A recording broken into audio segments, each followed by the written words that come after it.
Welcome back to Talk Tonight. Talking about elections. Makes sense, right? Election night, just a few more hours to the polls close. Of course, all eyes are on the presidential race tonight. Some of our own local contests are gaining some attention. Tonight we're joined by Cazenovia professor and presidential historian Bob Greene, who it's always great to have you back here, Bob, talking politics, you know, especially on this day. My election day would be somehow absent without Bob Greene here. It's been a lot of years. Yeah, it has been a lot of years. First, let's start with the presidential race. We saw Mitt Romney today and Paul Ryan making one last sweep through, particularly Ohio, trying to get those before they made it back to New England tonight. And the president, a little bit lower key, had Vice President Biden out doing some things. What effect is that last minute? What does that say about the campaigns, those last tries? The big thing it says is that Romney's behind.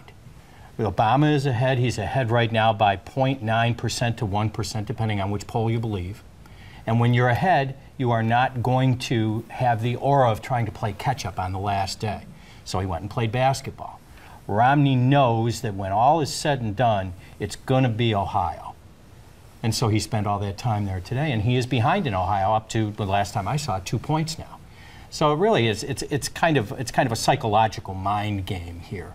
And then you take a look at where you shipped out your vice presidential candidates and where they spent the last hours. It's absolutely clear to me that the Romney people know that they are behind, despite what they say, and they know they're behind by just a very little bit. And so they wanted to play that catch-up right to the last second. All right, so let's go from the presidential race now to a big local election that we're following. That is the 24th Congressional District. Is there anything, you know, after all is said and done and all the nasty ads and all the flyers that came in everyone's mailbox, is there anything that really surprised you about this campaign this year? Not really. Yeah. It got nasty fast. It got expensive fast. I wasn't really surprised at Rosam's draw. Because there was so much violence, so much bitterness against these two candidates. They are the most disliked two candidates that I have seen in any one race in a very long time. And so a third party is going to gravitate a substantial percentage away no matter who the candidate is. I guess if anything surprised me out of the race at all, it was the use of Bill Clinton, as much as Bill Clinton was used in the Democratic race, which again shows to me that Maffei knows that he's behind just by that much. National Journal said this morning that this is the closest House race in the entire nation. And we probably won't know the outcome of this tonight. We may not know the outcome of this one until December. And we've been talking about Rosa and what impact she's going to have on this race. To what extent is she going to be the, you know, quote-unquote spoiler of the race? I think right now what's going to happen is that if she comes in, as the pollsters say, at 6%, it could easily be Buerkle faster, and the absentee ballots aren't going to matter quite as much. But if she does, as I suspect that she will, with that last-minute ad buy, and pokes above 8, maybe even up into 9%, if we see that tonight, the higher that she goes, the closer the two are going to come together, and the longer that the race is going to be out.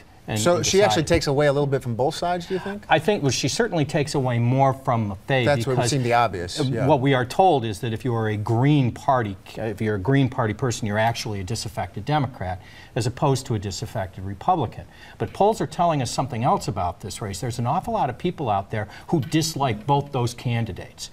And whether you're Republican or whether you're a Democrat, there is now one other place to go. And so they're going to may very well gravitate to Rosa. Do you find it unusual that there be a tight congressional race, a hyper-competitive race, where the negatives are so high on both candidates as opposed to at least one that maybe people perceive as more likable and more of the favorite? Or is that just kind of the way politics are today? It has a lot to do, Matt, with redistricting. Well, I've been telling people today is we kind of live in a little bubble here in central New York. If you go to Wayne County, where Buerkle that's where she won. Yeah, that was her Tea Party support. Right.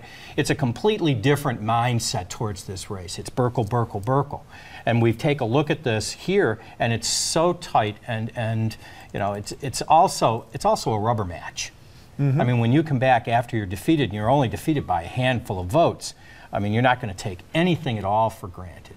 But these are two candidates who have not done particularly well when they're given live TV, and they haven't done very well in terms of getting that woo factor that you want to woo the undecided voter. Win over a few hearts there. Bob, thank you. Our talk continues in just a few minutes. We're going to be talking more about voter turnout. We're going to bring Jim Kenyon in on the discussion and hear what you're saying from the polls too when we come back.